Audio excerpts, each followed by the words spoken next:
So, hey, Brian, can maybe you say a little bit more? And I know some of this comes from your book, but also kind of what you're hinting at right now, which is this definition of persuasion and how we use it, how we can help people use it more effectively. Can you say a little bit more about how you define it and everything? Sure. That's one of those words that if I asked a dozen people, I'd get a dozen slightly different answers. And most people would say, well, to change how somebody thinks or feels about something. I like Aristotle's definition. And Aristotle said that persuasion was the art of getting someone to do something that they wouldn't ordinarily do if you didn't ask. And when you think about that, it's a great definition. Someone's not doing something that you need them to do. How might you communicate with them to make that happen? If we change how they think or feel about it, that can be icing on the cake. But the reality is sometimes we don't care how somebody thinks or feels about something. We just need them to do it. So it's for me, persuasion is about behavior change.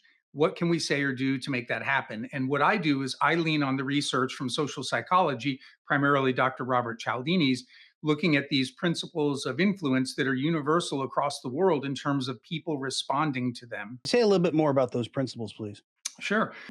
These principles of persuasion describe how people typically think and behave when they encounter the psychology.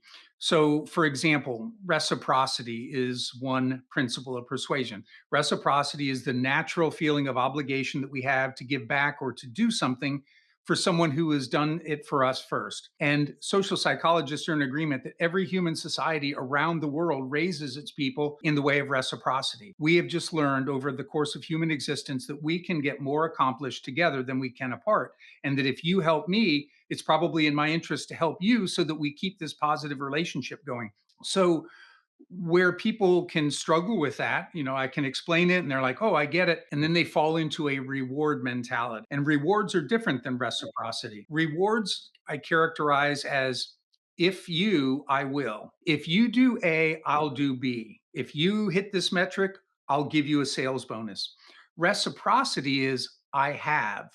Will you? I have done this thing. I have done A. Would you do B for me, please? And that feeling of obligation sometimes gets you to say, yes, yeah, I'd be happy to do that. So it's not a contractual relationship, but it actually can be a relationship builder because you don't feel forced or coerced into doing something. I've done something for you. You feel this obligation. You do something for me, and we both benefited from the transaction.